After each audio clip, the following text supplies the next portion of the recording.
Is this thing on? Welcome back to Big Mouth, and fancy seeing you here in June. I very welcome my friends, and especially my enemies. Come in, sit down, no touching. I don't do the touching. Are you feeling charitable then? Please smash the subscribe button and the like button, and please do follow me on Twitter at Movies TV Mad, and welcome to Saturday's edition of the DC Daily. Zack Snyder, When Love and Hate Collide.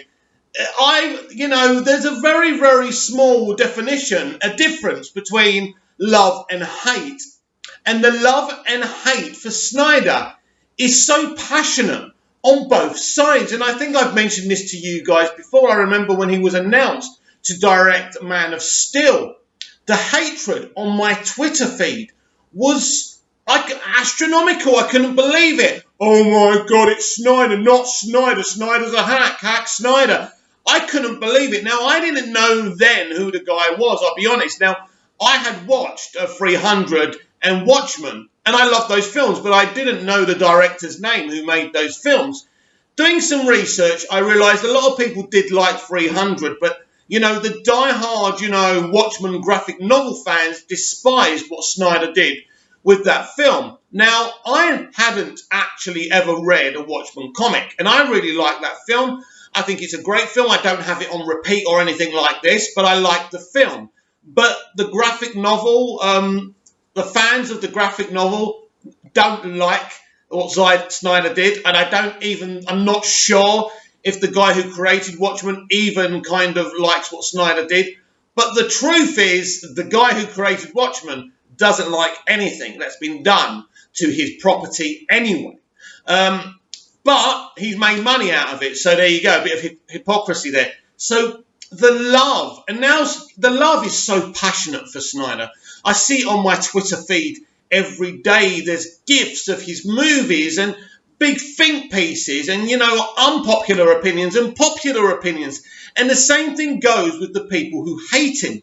There's a despising, a hatred for the man, not just by fans of movies, but people who write comics, people who make films. I remember the director of Logan making some interesting comments, not being hateful, but saying, nonsense like Zack Snyder's moved on, but I've never met Zack Snyder. He doesn't care about the Snyder Cut.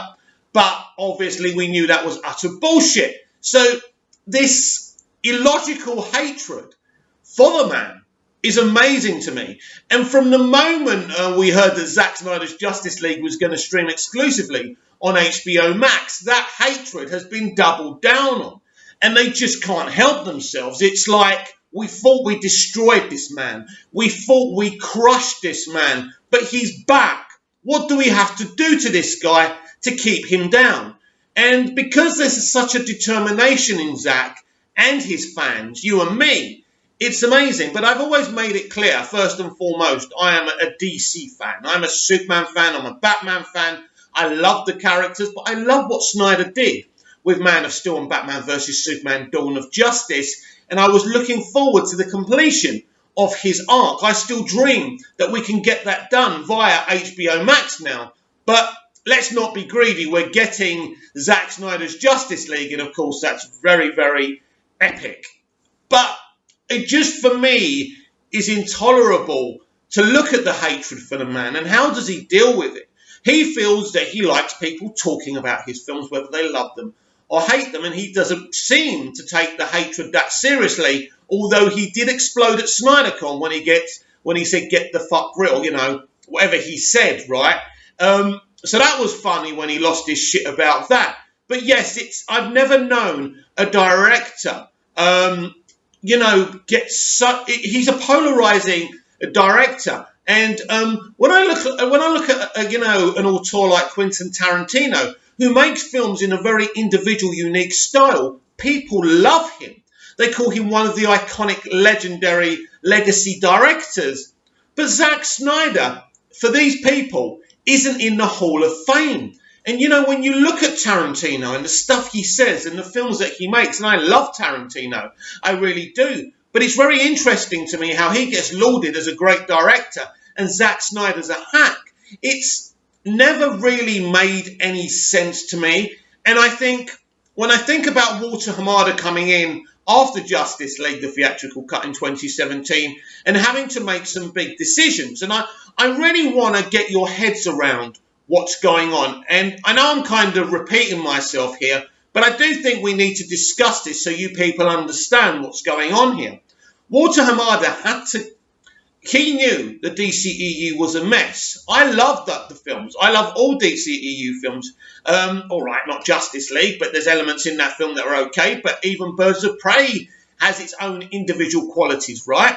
So I do love the films, but it was a mess. Marketably, it was a mess. The representation and the kind of mainstream idea of the DCEU, it was a mess. And, you know, Walter Hamada had to come in and do something here. Now, Walter Hamada surprisingly hasn't spoken publicly since he's got the job as head of DC Films. And I remember Jeff Johns tweeting after he was removed as head of DC Films and head of DC Entertainment. He said, "I'm trying to persuade Walter to get a Twitter account."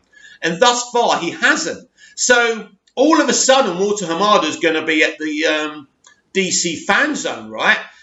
So we're finally going to hear the man's thoughts and his future plans. I think he's going to tell us his plans and his thought process. And that really, I must admit, as you know, that's exciting to finally get the head of all of this, because he is the head of all of this. You know, Zack Snyder's a director. He's not in charge of these movies. It's Walter Hamada.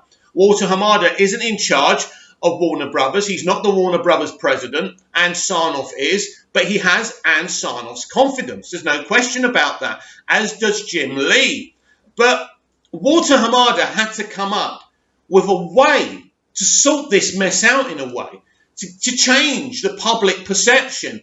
And I think what happened was it was very quickly understood that Walter Hamada had an idea of a multiverse. And what it would be is that he could bring Zack back, but also have different Earths. And Zack's Earth would be one Earth. And he could get like the Arrowverse and, you know, Lucifer and things like that, all the different kind of visions of DC in live action on TV and film together and say they're on different Earths, right? But they can also cross over. So all of a sudden they're talking about the multiverse. And the Snyderverse is a small part of this. And I just want to get your thought process around that so you understand that as much as I love what Zack's done, and I'm looking forward to his Justice League movie, and for him to finish his arc and maybe continue his arc on HBO Max, I think something a lot bigger is happening here. And as I mentioned yesterday, you know, Ezra Miller crossing over on Arrowverse with Grant Gustin's Flash was a very important moment. That was the day, really, they announced, not officially, that this is what they're going to do. Ezra Miller turned up in a scene with the TV version of the Flash character. That says a big thing. And for me, it was a prequel of this Flash movie and what they've got planned. And this is why they've called it Flashpoint. And this is why I believe that Grant Gustin is going to be involved in the Flashpoint movie. I was also, as I've said before, I'm very confident about Cyborg. Now, I was very confident about this before Andy Machete's sister said anything on Instagram. And I've always believed that's going to happen. Of course, that was the original plan from Zack and Deborah Snyder. And I think we're back in terms of the DCEU. But the original plan is there. But also, the Snyderverse is going to cross over with Arrowverse. Arrowverse is going to cross over with Snyderverse. And there's going to be new characters, you know, and new movies and new creatives giving us something special. This is the stuff I've explained to you before. Something big is happening. And this is what the DC fan zone is all about. It's to try and get our heads around. How can this work? Now, we've seen that the MCU are attempting to do the same thing with Doctor Strange and the Multiverse of Madness. They are going to create the multiverse. They are going to have different versions, different Earths, probably Miles Morales as well, and different elements to that. But the DC multiverse is so much bigger than the Marvel one.